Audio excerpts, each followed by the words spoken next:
डाबर एक ऐसा ब्रांड जो 138 सालों से भारत के हर घर में मौजूद है। लेकिन क्या आप जानते हैं, जब एस.के. बर्मन जी ने इस ब्रांड की शुरुआत की थी तब लोग इन्हें फर्जी वैद्य कहते थे, क्योंकि इनकी दवाइयाँ इतनी असरदार थी कि लोगों को यकीन ही नहीं होता। डाबर की यह कहानी सिर्फ सक्सेस की नहीं बल्कि बहुत सारे स्ट्रगल्स की भी है। कैसे मजबूरन कंपनी को अपना हेड ऑफिस छोड़ना पड़ा, क्यों एक ही रात में फैमिली के 8 मेंबर्स ने रिजाइन दे दिया, और कैसे डाबर ने एक ऐसा मास्टर स्ट्रोक चला कि पतंजलि को उसी के गेम में हरा दिया। सब कुछ हम बहुत डिटेल में जानने वाले हैं आज के इस वीडियो में। तो दोस्तों, डाबर की कहानी शुरू होती है 1856 से, जब बंगाल के एक छोटे से गांव में रहने वाले गरीब किसान के घर एस.के. बर्मन का जन्म हुआ। उस टाइम शायद किसी ने सोचा होगा कि ये बच्चा एक दिन भारत के सबसे बड़े आयुर्वेदिक ब्रांड की नींव रखेगा। उस दौर में गांव का माहौल पूरी तरह से ट्रेडिशनल था। छोटी बड़ी सभी बीमारियों का इलाज जड़ी बूटियों से किया जाता था। हाँ, अंग्रेजी दवाइयाँ भी थी, लेकिन इतनी महंगी कि सिर्फ अमीर लोग ही उन्हें खरीद सकते थे। अब आम आदमी के पास में सिर्फ 3 रास्ते बचे थे: वैद्य से इलाज कराना, झाड़ फूक और टोटकों का सहारा लेना, और अगर कुछ न हो सके तो बीमार को भगवान भरोसे छोड़ देना। इसी टाइम पर हैजा, मलेरिया और प्लेग जैसी बीमारियां तबाही मचा रही थी, लेकिन लोगों के पास कोई सटीक इलाज ही नहीं था। ऐसे में एस.के. बर्मन ने सोचा कि क्यों ना आयुर्वेदा की गहराई से स्टडी करके इफेक्टिव मेडिसिन बनाई जाए, ताकि जो लोग महंगी एलोपैथिक मेडिसिन नहीं खरीद सकते उन्हें भी सही इलाज मिल सके। इसी सोच के साथ उन्होंने आयुर्वेदा और हर्बल मेडिसिन की पढ़ाई शुरू कर दी। लेकिन गरीबी उनका सबसे बड़ा दुश्मन था। किताबें खरीदने के पैसे नहीं थे तो कभी छोटे मोटे काम किए, कभी उधार लिया, लेकिन हार नहीं मानी। पढ़ाई पूरी करने के बाद उन्होंने बंगाल के अलग अलग इलाकों में जाकर आयुर्वेदिक मेडिसिन पर रिसर्च करनी स्टार्ट की। वो गांव-गांव घूमते, जंगलों में जाते और वहां से जड़ी बूटियां इकट्ठा करके उनकी मेडिसिनल प्रॉपर्टीज को समझने की कोशिश करते थे। इतना ही नहीं, उन्होंने अपने घर के एक छोटे से कमरे को ही लेबोरेटरी बना दिया। ना कोई एडवांस इक्विपमेंट था, न अच्छी फैसिलिटीज, लेकिन इरादा मजबूत था। एस.के. बर्मन खुद अपने हाथों से दवाइयां तैयार करते और फिर साइकिल पर गांव-गांव घूमकर इसे लोगों तक पहुंचाते थे। सबसे पहले उन्होंने मलेरिया और पाचन यानी कि डाइजेशन से रिलेटेड बीमारियों के लिए दवाइयां बनाई, जो कि लोगों के लिए किसी वरदान से कम नहीं थी, क्योंकि ये असरदार थी और सस्ती भी। लेकिन कुछ लोग इतने गरीब थे कि इन सस्ती दवाइयों को भी अफोर्ड नहीं कर सकते थे। ऐसे में एस.के. बर्मन बिना किसी भेदभाव के फ्री में ही उनका इलाज कर देते थे। अब यूँ तो उस समय की ज्यादातर आयुर्वेदिक दवाइयाँ अपना असर दिखाने में काफी लंबा टाइम लेती थी, लेकिन एस.के. बर्मन की दवाइयाँ इतनी इफेक्टिव थी कि लोग इन्हें फर्जी वैद्य कहने लगे थे, क्योंकि उन्हें लगता था कि इतनी जल्दी असर दिखाने वाली दवाइयाँ या तो जादू टोने से बनी है या फिर उनमें कोई हानिकारक पदार्थ मिलाई गई है। लेकिन धीरे धीरे लोगों का भरोसा बढ़ता गया, जिससे कि सिर्फ कोलकाता में मिलने वाली इन दवाइयों की डिमांड पूरे देश से आने लगी। और फिर इन डिमांड्स को फुलफिल करने के लिए ही एस.के. बर्मन ने साल 1884 में डाबर नाम से एक कंपनी की शुरुआत की, जिसका डा वर्ड डॉक्टर से लिया गया था और बर वर्ड बर्मन से। असल में डाबर की दवाइयाँ सिर्फ घरेलू नुस्खे या दादी नानी के उपचार नहीं थे, बल्कि ये साइंटिफिक रिसर्च और क्वालिटी कंट्रोल के साथ बनाई गई असरदार रेमेडीज थी। इसीलिए देश के ज्यादातर हिस्सों में डाबर एक ट्रस्टेड ब्रांड बनने लगा और उनकी दवाइयों की डिमांड भी काफी तेजी से बढ़ने लगी। अब कंपनी के सामने एक नया चैलेंज खड़ा था, इतनी तेजी से बढ़ती डिमांड को फुलफिल कैसे करें। असल में अभी तक डाबर सिर्फ एक स्मॉल स्केल सेटअप था, जबकि बड़ा इम्पैक्ट बनाने के लिए अब भी उसे मास प्रोडक्शन की जरूरत थी। और फिर इस चैलेंज का सलूशन मिला 1896 में, जब डाबर ने अपना पहला मैन्युफैक्चरिंग प्लांट ओपन किया। ये आयुर्वेद के इतिहास का एक इम्पोर्टेंट मोड़ था, क्योंकि पहली बार आयुर्वेदिक मेडिसिन को बड़े स्केल पर प्रॉपर तरीके से बनाया जाने लगा था। इससे न सिर्फ डाबर कंपनी का बिजनेस एक्सपेंशन तेज हुआ, बल्कि भारत में आयुर्वेदा को एक स्ट्रक्चर्ड इंडस्ट्री बनाने की भी शुरुआत हो गई थी। Doctor S K. बर्मन ने आयुर्वेद को नई ऊंचाइयों तक पहुंचाने में अपनी पूरी जी जान लगा दी, लेकिन अनफॉर्चुनेटली 1907 में उनका निधन हो गया, जिसके बाद से कंपनी की कमान उनके बेटे सी.एल. बर्मन के हाथों में आ गई। अब सी.एल. बर्मन के लिए चैलेंज ये था कि वो अपने पिता के विजन को न सिर्फ आगे बढ़ाएं, बल्कि नए दौर के अकॉर्डिंग इनोवेशन भी करें। और फिर इसी उद्देश्य से सी.एल. बर्मन ने कोलकाता के अंदर एक R&D सेंटर की भी शुरुआत की और कई सारी नई नई मेडिसिन को मार्केट में उतारा। लेकिन दोस्तों, सही मायनों में डाबर कंपनी का टर्निंग पॉइंट तब आया जब 1949 में डाबर ने अपने च्यवनप्राश को लॉन्च किया। अब च्यवनप्राश कोई नया टॉनिक नहीं था, बल्कि इसकी कहानी हजारों साल पुरानी है। कहते हैं कि महर्षि च्यवन्य नाम के एक ऋषि थे जो काफी बुजुर्ग हो गए थे और अपने हेल्थ को लेकर काफी टेंशन में रहते थे, जिसके बाद उन्होंने कुछ खास जड़ी बूटियों को मिलाकर एक नुस्खा तैयार किया, जिससे उनकी बॉडी फिर से यंग और स्ट्रांग हो गई। और दोस्तों, इसी नुस्खे को ही आगे चलकर च्यवनप्राश कहा गया। अब वैसे तो भारत में आयुर्वेद की जड़ें बहुत गहरी थी, लेकिन साल 1800 के आते आते ये आयुर्वेद विज्ञान धीरे धीरे विलुप्त होता जा रहा था। ऐसे में इसको बचाने के लिए डाबर ने वही सेम पुराने फॉर्मूला को मॉडर्न पैकेजिंग और ब्रांडिंग के साथ में इंट्रोड्यूस किया। इसके बाद से कंपनी ने च्यवनप्राश को ज्यादा से ज्यादा बेचने के लिए एक बड़ा मार्केटिंग कैंपेन भी चलाया। अब दोस्तों, उस समय लोग सर्दी जुकाम से बचने के लिए घरेलू नुस्खे अपनाते थे, लेकिन डाबर ने उन्हें समझाया कि अगर रोजाना च्यवनप्राश लिया जाए तो बीमारियां पास भी नहीं आएंगी। इस कैंपेन का असर इतनी तेजी से हुआ कि स्कूल जाने वाले बच्चों से लेकर ऑफिस जाने वाले यंग लोग और घर के बुजुर्गों तक हर कोई च्यवनप्राश खाने लगा। साथ ही 1949 में डाबर लाल दंत मंजन को भी लॉन्च किया गया था, जो कि उस टाइम सुपरहिट रहा। और आगे चलकर इस मंजन का ये वाला आइकॉनिक ऐड तो आप लोगों ने देखा ही होगा। राजू, तुम्हारे दांत तो मोतियों जैसे चमक रहे हैं। मैं डाबर का लाल दंत मंजन जो इस्तेमाल करता हूँ।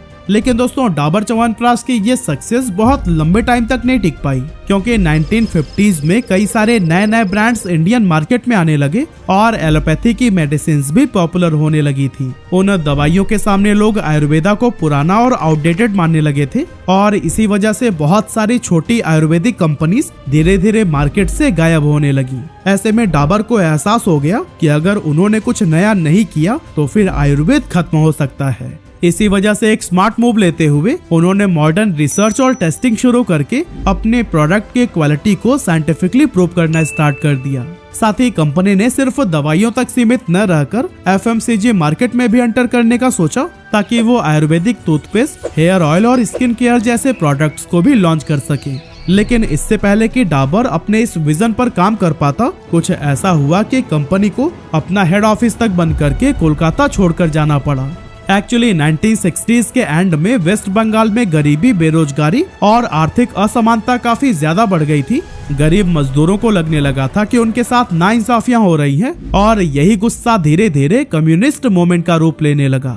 और फिर जब इस मोमेंट में पॉलिटिक्स घुसा, तब हड़ताल होने शुरू हो गए। यहाँ तक कि किडनैपिंग, एक्सटॉर्शन और बिजनेसमैन पर हमले भी काफी आम हो गए थे, और इस माहौल में बिजनेस चलाना काफी मुश्किल हो गया। बिजनेस ओनर्स को अपनी और अपने परिवार की सेफ्टी की चिंता सताने लगी, और उन्हें लगा कि यहाँ रहकर अब बिजनेस करना पॉसिबल नहीं है। इसीलिए बिरला ग्रुप और स्टेट बैंक ऑफ इंडिया जैसी बड़ी कंपनियों ने अपना हेड ऑफिस वेस्ट बंगाल से बाहर शिफ्ट कर लिया।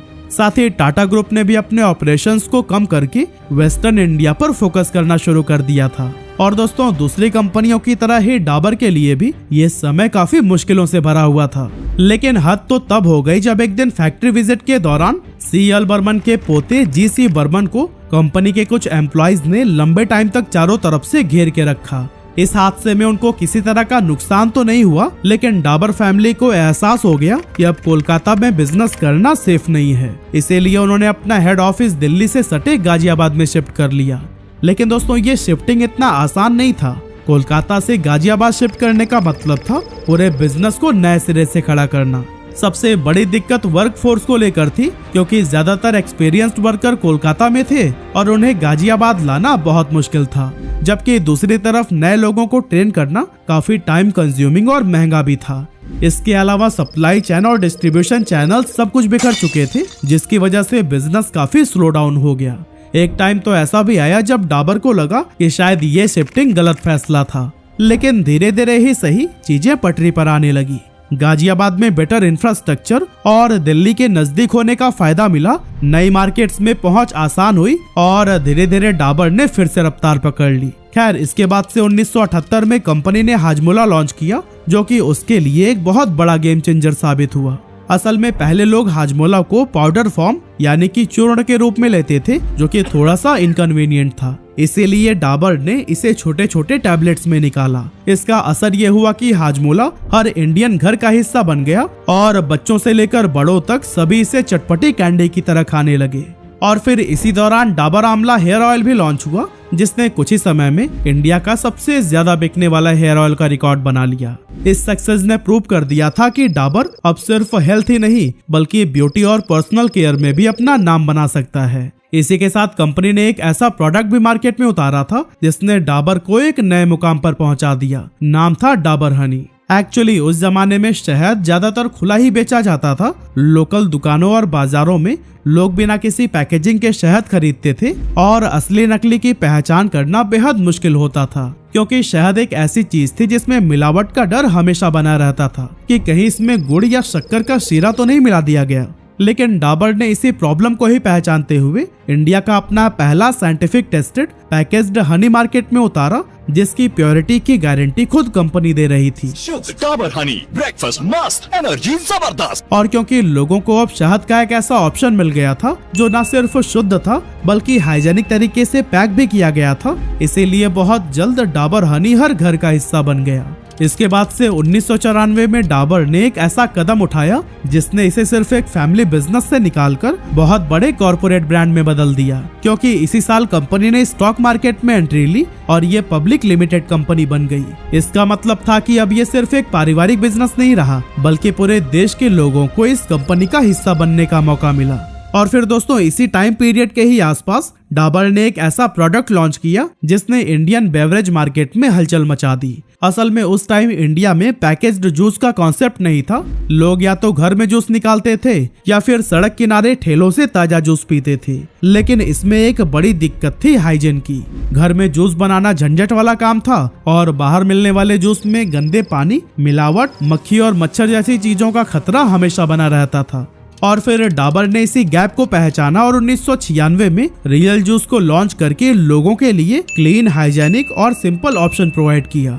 रियल जूस न सिर्फ असली फलों का रस था बल्कि ये प्रिजर्वेटिव फ्री भी था, यानी इसमें कोई हार्मफुल केमिकल नहीं मिलाया गया था। इसीलिए मार्केट में आते ही ये सुपर हिट हो गया और इसने डाबर के पोर्टफोलियो को और भी ज्यादा मजबूत बनाने का काम किया। उस टाइम कंपनी ठीक ठाक ग्रो कर रही थी और बाकी आयुर्वेदिक ब्रांड के मुकाबले इसकी मार्केटिंग और एडवर्टीजमेंट भी काफी बेहतर थी। लेकिन इसके बावजूद कंपनी के ग्रोथ से बर्मन फैमिली खुश नहीं थी, क्योंकि उन्हें लगता था कि उनके प्रोडक्ट्स जितने बेहतरीन हैं, उन्हें उतनी पॉपुलैरिटी नहीं मिल पा रही है। साथ ही उनका एक्सपेंशन भी काफी स्लो है। इसी प्रॉब्लम को ही सॉल्व करने के लिए 1998 में उन्होंने कंसल्टिंग फर्म मैकेंजी को हायर किया। और फिर मैकेंजी ने सबसे पहला सवाल मैनेजमेंट से ये पूछा कि क्या सिर्फ आपका लास्ट नेम बर्मन है, इसी वजह से आप इस बिजनेस को चलाने के लिए सबसे ज्यादा क्वालिफाइड हैं? ये सवाल सुनते ही बर्मन फैमिली सोचने पर मजबूर हो गई। असल में डाबर की जो 4th जनरेशन फैमिली बिजनेस चला रही थी वो अपने मुंह में चांदी का चम्मच लेकर पैदा हुई थी, यानी कि उन्हें बिना किसी मेहनत के ही सब कुछ मिल गया था।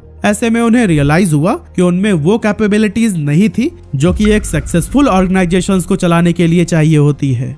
और फिर ये बात समझ आते ही उन्होंने एक बहुत बड़ा फैसला लिया कि अब डाबर को प्रोफेशनल्स और एक्सपीरियंस्ड मैनेजर ही चलाएंगे। साथ ही कोई भी बर्मन फैमिली मेंबर कंपनी से सैलरी नहीं लेगा।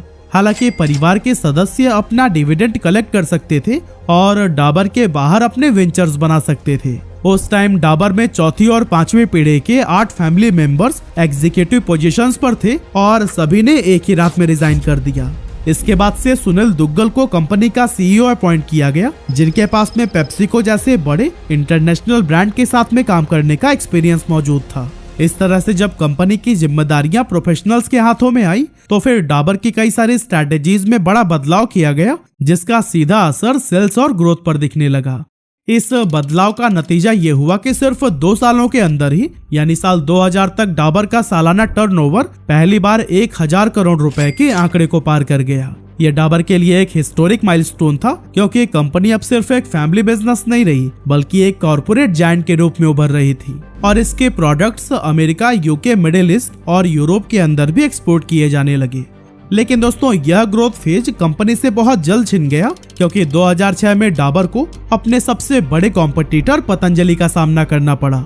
पतंजलि के एफएमसीजी मार्केट में कदम रखते ही डाबर के लिए मुश्किलें खड़ी हो गई, क्योंकि बाबा रामदेव की पॉपुलैरिटी, स्वदेशी ब्रांडिंग और सस्ते प्रोडक्ट्स ने ग्राहकों को तेजी से अट्रैक्ट किया। इसके अलावा पतंजलि ने डाबर के कोर प्रोडक्ट्स जैसे च्यवनप्राश, हनी, टूथपेस्ट और हेयर ऑयल को सीधी टक्कर दी और अपने प्रोडक्ट्स को 30 से 40% तक सस्ते दामों पर बेचना शुरू कर दिया।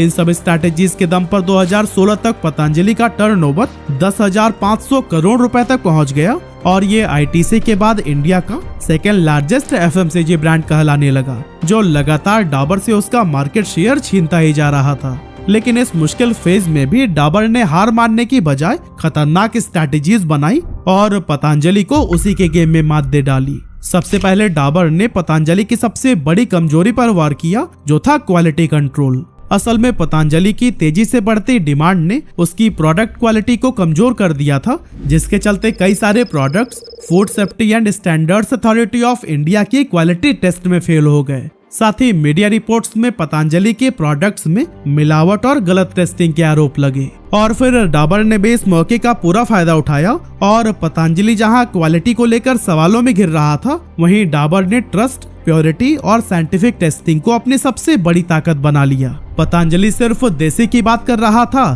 तो वहीं डाबर ने ट्रस्ट प्लस साइंस का कॉम्बिनेशन अपनाया। जैसे कि डाबर ने अपने हनी को 100% प्योर और मेडिकल ग्रेड का बताकर पतंजलि के हनी को पीछे कर दिया। इसके बाद से कंपनी ने डाबर च्यवनप्राश का शुगर फ्री वर्जन भी निकाला, जो कि डायबिटीज के मरीजों के लिए बेस्ट ऑप्शन था। साथ ही डाबर रेड टूथपेस्ट को 100% प्रूवन इफेक्टिवनेस के साथ में प्रमोट किया गया, जिससे ये न सिर्फ पतंजलि दंत कांति बल्कि कोलगेट को भी कड़ी टक्कर देने लगा। डाबर ने अपने प्रोडक्ट्स को हाई क्वालिटी दिखाने के लिए बड़े बड़े सेलिब्रिटीज से ऐड करवाए और अपनी रिसर्च एंड टेस्टिंग को हाईलाइट किया। नतीजा ये हुआ कि डाबर ने धीरे धीरे मार्केट में अपनी पकड़ काफी मजबूत कर ली और पतंजलि की ग्रोथ को धीमा कर दिया। आज की अगर बात करें तो पतंजलि का मार्केट कैप जहां 64,716 करोड़ रुपए के आसपास है, वहीं डाबर का मार्केट कैप करीब 92,284 करोड़ रुपए है और ये आयुर्वेदिक एफएमसीजी का सबसे बड़ा ब्रांड बना हुआ है। आज डाबर का बिजनेस सिर्फ भारत में ही नहीं बल्कि दुनिया के 120 से भी ज्यादा देशों में फैला हुआ है। वैसे आपके घर में डाबर का कौन सा प्रोडक्ट यूज होता है, हमें कमेंट करके जरूर बताइएगा।